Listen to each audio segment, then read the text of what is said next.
shape the universe in which we live. Now, your average Jew found it difficult to call on God. So the Jews of Ukraine turned to Baal Shem, miracle workers whose title translates to masters of the name.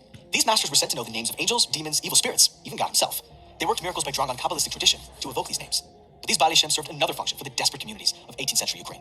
They dedicated themselves to not just Torah and mastery and halacha and the Talmud, which they all, of course, had in spades, but the practical, experiential, supernatural, mystical elements. What they would actually spend their days doing is going from community to community, town to town, finding people who are widows or orphans or impoverished, finding jobs for them, work for them. They would teach, they would bring people in and educate the kids. Some Baal Shem were truly learned people steeped in Kabbalistic tradition. Others had some medical knowledge which they used to heal. But some were nothing more than charlatans, preying on the gullible with amulets they couldn't read, rituals they didn't understand, and quack remedies that did nothing. So it was a badge of honor to be not just a Baal Shem, but a Baal Shem Tov, a master of the good name. The more miracles you worked, the more likely you were to be seen as the real deal. And there was no one more real than the man who kicked off the entire Hasidic movement. A figure so iconic that today, he's simply known as the Baal Shem Tov. Of course, the Baal Shem Tov, or Besht, hadn't always been known by this name. He was born Israel ben Eliezer.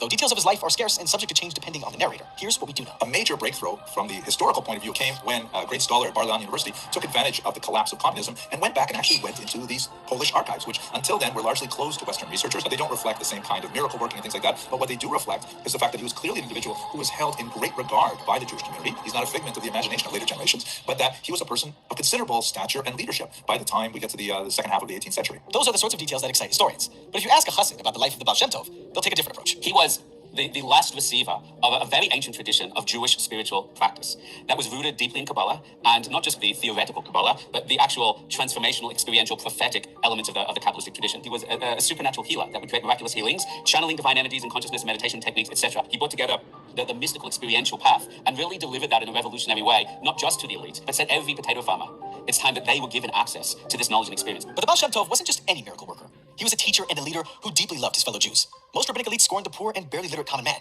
but the Baal Shem Tov treated everyone, no matter how uneducated, as a precious spark of the divine. Sure, the average Jew didn't know enough to debate the Talmud, but there were other equally valid avenues to God, like singing wordless, repetitive songs that propelled the singers into a meditative state from which they could better communicate with God.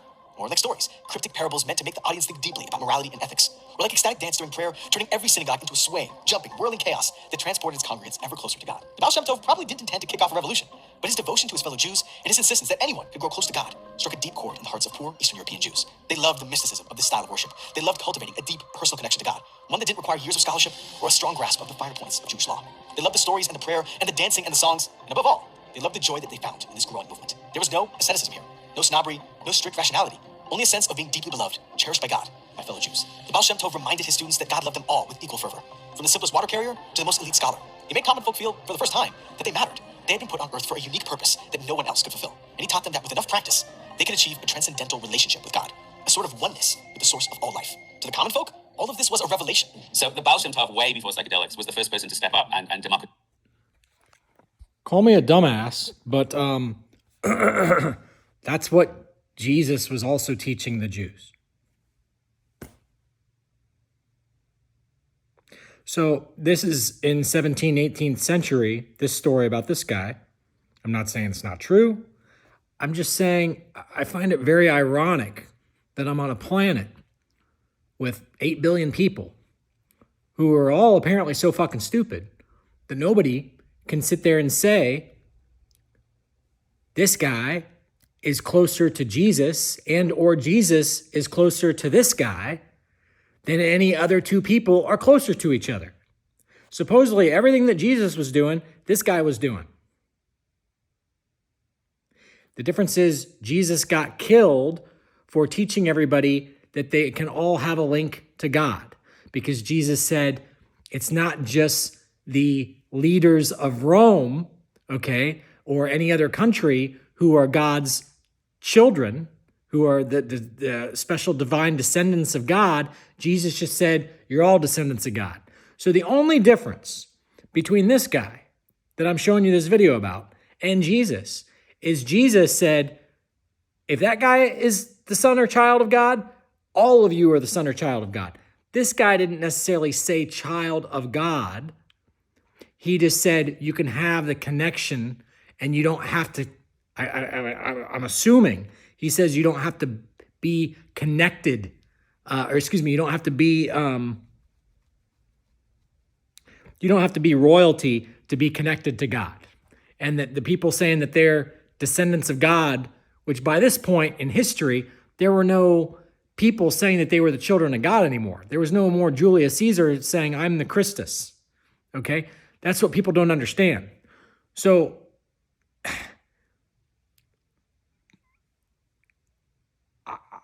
I'm just amazed that I'm on a planet with people who are all so fucking ignorant. Okay? Now, don't get me wrong. I'm not saying you all need to go kill each other like Moses told you all to do, by the way. That's the part of the story that when Moses realized that he was dealing with a bunch of dumb fucks after he got everybody out of, away from the Pharaoh. When Moses realized that he was dealing with a bunch of dumb fucks who didn't appreciate that they'd been freed and they can't even follow basic fucking commandments, and they all started going back to worshiping the golden calf again, Moses ordered them to kill themselves according to your Bible. Well, I'm going to let you guys in on a little secret. If you tell people not to worship a golden calf and they're like, yeah, whatever, we're just going to do whatever we want, ha, ha, ha. And you tell people not to drink and not to make a bunch of babies having sex with each other, okay, because you're in the wilderness and you need to get your shit together and get organized. And the people are all doing this stuff and drinking and having a good time. If Moses then says, hey, you know what, guys, I really don't like what you're doing. I think you should each kill yourselves. Okay, Moses, you're right. I disobeyed you about the golden calf and I disobeyed you about the drinking and having sex with chicks. But now I'm not going to disobey you. You just asked me to kill myself. Aye, aye, SpongeBob. Blech. People aren't that fucking stupid. Okay? So instead, what you're not taught is that Moses, this is what the Jewish do to this day. Okay? So I want you to pay very close attention to what I'm telling you, because the reason why the Jews, elites of today, have a clear conscience to do what I'm about to explain is because Moses did it. And therefore, it's acceptable. What Moses did was he knew that the people were, you always figure out what people are divided about. And you say, no, you shouldn't fight. No, you shouldn't fight. No, America, don't fight with the Middle East. No, Jewish people, don't fight with these people over here. No, don't do it. No, don't do it. And then what they do is they antagonize, or they don't even have to antagonize. You're antagonizing each other. And finally, Moses just says, you know what? Hey, you guys, come here. You're right. Those guys are assholes. God's not going to hate you if you kill them. 5 minutes later. Hey, guys, come here. You're right. Those guys over there are assholes. God's not going to hate you if you kill them. Death to all of the dumb fucks. So that's basically the concept that they still use to this day. If you pass military intelligence, your odds of death are greatly reduced. You are in a bunker communicating with people like Albert Einstein and Nikola Tesla and von Braun, okay? Your odds of death are severely reduced. You are at home with your wife and kids that you can make more babies because you're not out in the field. Meanwhile, if you fail the military IQ test, they don't tell you that you failed. They simply just say, oh, so let me get this straight. We have satellites up in space.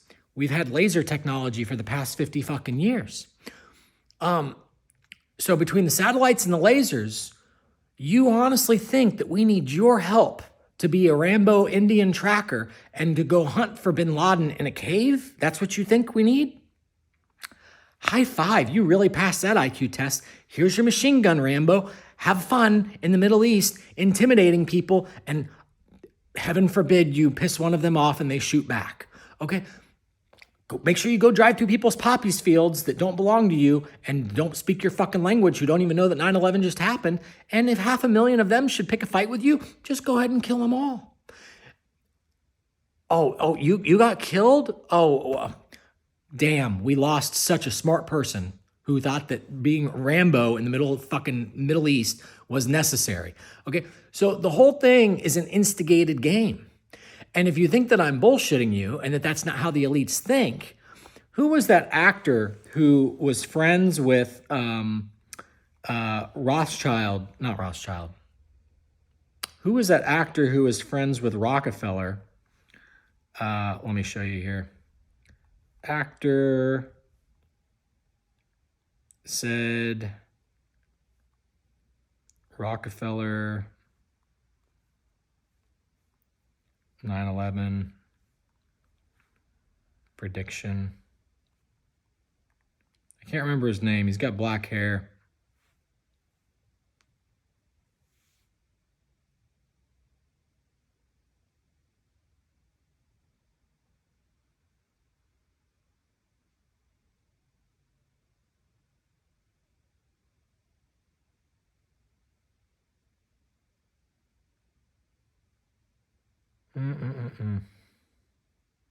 Anyway, the guy ends up getting killed not long after he makes that prediction, or not long after he explained that Rockefeller told him that prior to 9/11 happening, Rockefeller told him that there would be all these American soldiers running around looking for a bad guy in caves and blah, blah, blah, blah, blah, okay? And then in Afghanistan, and sure as shit, that's what ends up happening.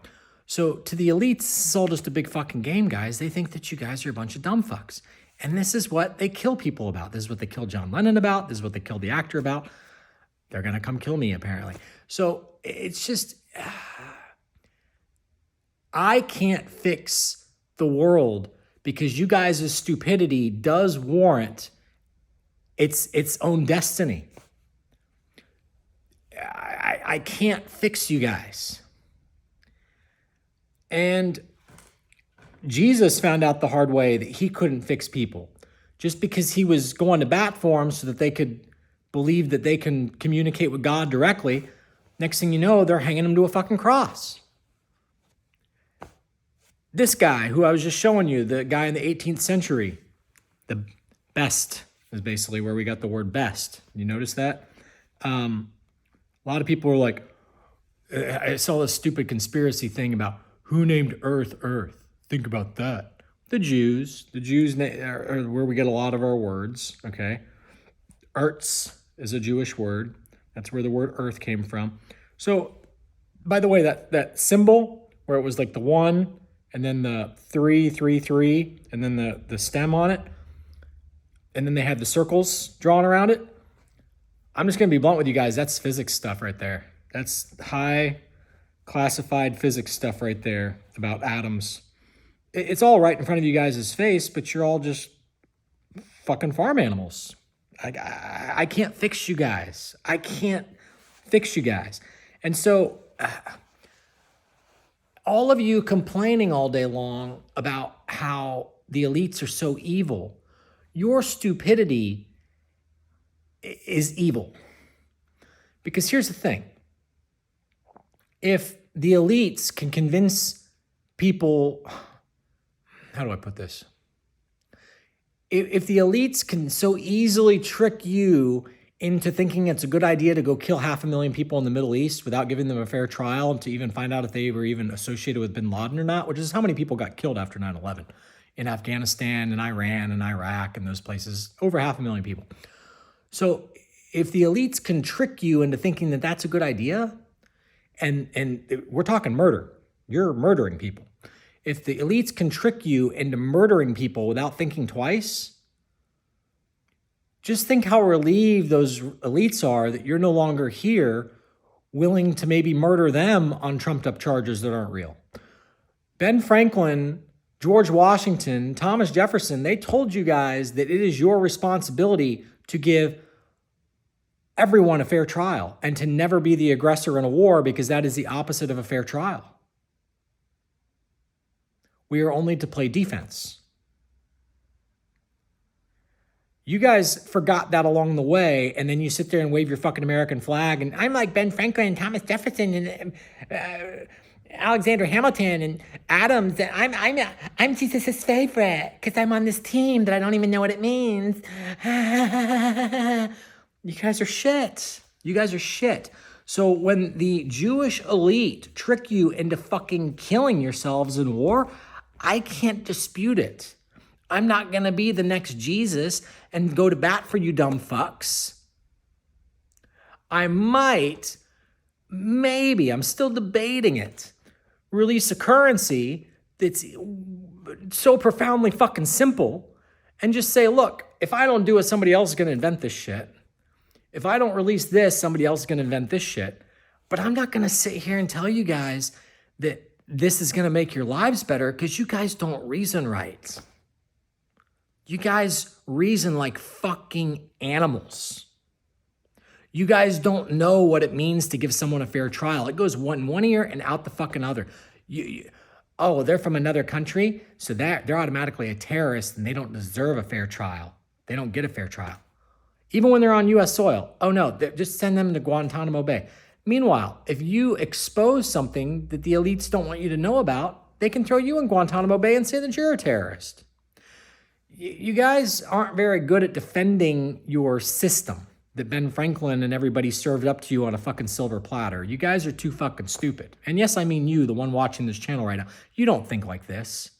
You're a fucking monkey see, monkey do motherfucker, and you know it. You're a low IQ piece of shit and you fucking know it.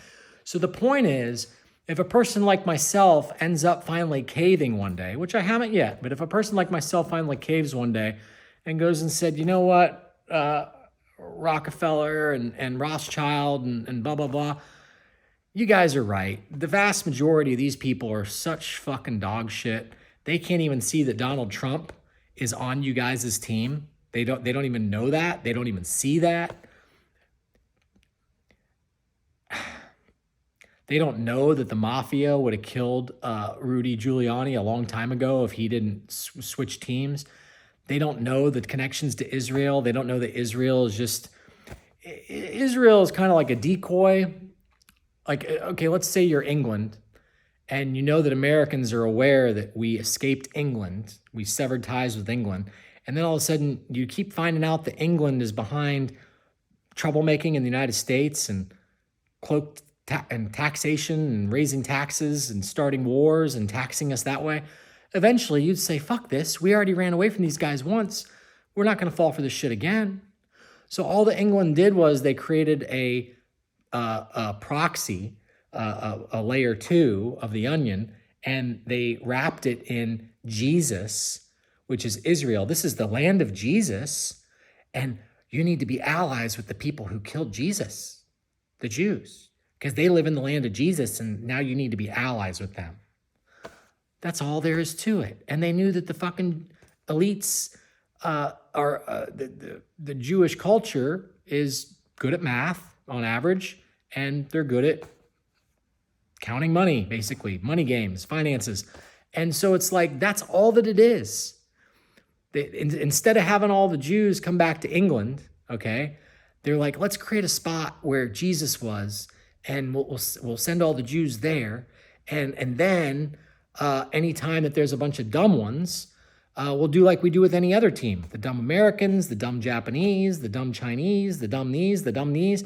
And we run them into each other on a battlefield. And that's the game, guys. That's all that they do. It's to cleanse the fucking gene pool of dumb fucks. Because otherwise, however intelligent you think you are, rest assured, if you have 4 kids, some of your kids are going to be dumber than you. Not all of them, but some of them. And then those dumb ones, let's say they marry off with somebody who's relatively their same IQ level, and some of their kids, some of them have 4 kids, some of those kids are going to be dumber yet.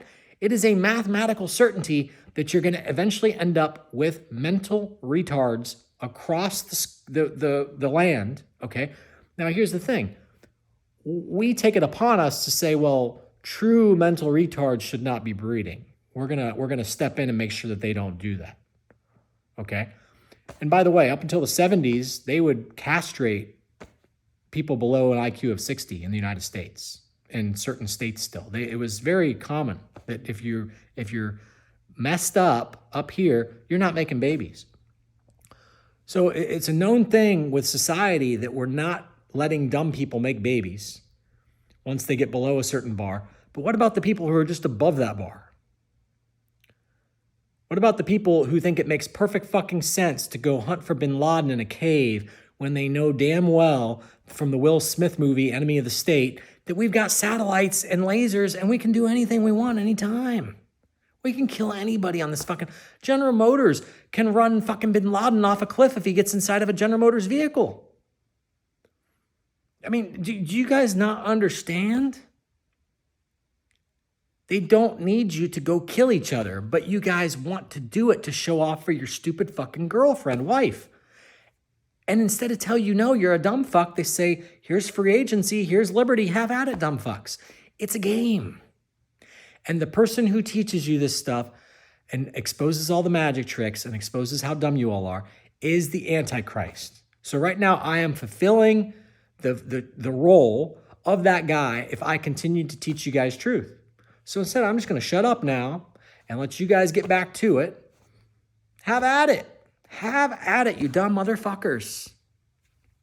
I can't fix stupid. See ya.